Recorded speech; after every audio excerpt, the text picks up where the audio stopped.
నమస్తే, welcome to KK news. నేను శ్రీదేవి. ఏపీలో senior most leader Mudragada Padmanabham.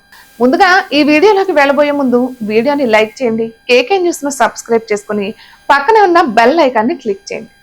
ఇక మ్యాటర్లోకి వెళ్ళిపోతే, పద్మనాభం కానీ రాజకీయంగా సరైన నిర్ణయాలు తీసుకోవడంలో వెనుకబడి ఆయన రాజకీయ నేతగా కంటే కాపు రిజర్వేషన్ ఉద్యమ నాయకుడుగానే సుపరిచితుడు. అయితే తన 4 దశాబ్దాల రాజకీయ చరిత్రలో అనుకున్నది సాధించలేకపోయారు. 1978లో తొలిసారిగా ఎమ్మెల్యేగా ఎన్నికయ్యారు. అంటే ఇంచుమించు చంద్రబాబు, వైఎస్ రాజశేఖర రెడ్డికి సమకాలీకుడు అన్నమాట. ఇక ఎన్టీఆర్ కేబినెట్ లో మంత్రిగా పనిచేసిన ముద్రగడ తరువాత ఎంపీగా కూడా గెలిచారు. అయితే ఆయన రాజకీయ జీవితం సవ్యంగా సాగలేదు.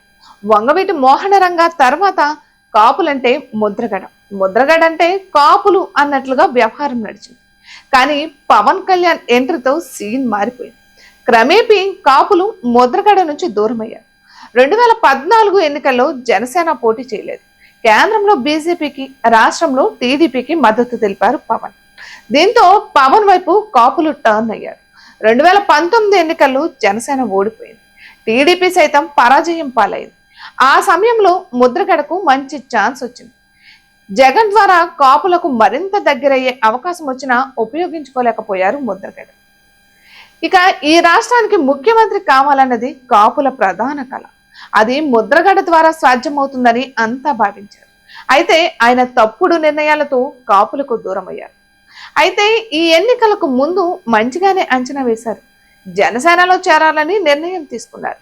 అయితే తన ఇంటికి వచ్చి పవన్ ఆహ్వానించలేదన్న మనస్తాపంతో మళ్ళీ తప్పుడు నిర్ణయమే తీసుకున్నారు. తిరిగి వైసీపీలోనే చేరారు. ఎన్నికల్లో వైసీపీ ఓడిపోవడంతో ముద్రగడ సైలెంట్ అవ్వాల్సి వచ్చింది. కాపు ఉద్యమ నాయకుడిగా ముద్రగడకు మంచి పేరు ఉండేది. కానీ దాన్ని చేతుల దూరం చేసుకున్నారు. కాపుల్లో కొత్త జనరేషన్ ఇప్పటికే పవన్ వెంట నడుస్తుంది. ముద్రగడ చేసిన తప్పిదాలతో కాపు సమాజం ఆయనను నమ్మడం లేదు. ఈ ఎన్నికల్లో పవన్ పై ముద్రగడ అనుచిత వ్యాఖ్యలు చేశారు. అవి కూడా మైనస్ గా మారాయి. ఇక ఇప్పుడున్న పరిస్థితులలో ముద్రగడ రాజకీయాలు చేయడం అంత ఈజీ కాదు. అందుకే ఆయన రాజకీయాల నుంచి గౌరవంగా పక్కకు తప్పుకోవడం మేలని విశ్లేషకులు అభిప్రాయపడ్డారు. అటు ముద్రగడ చర్యలు కూడా అలానే ఉన్నాయి. ఇటువంటి మరెన్నో వీడియోస్ కోసం కేకే న్యూస్ తెలుగు ఛానల్ ని సబ్స్క్రైబ్ చేసుకోండి.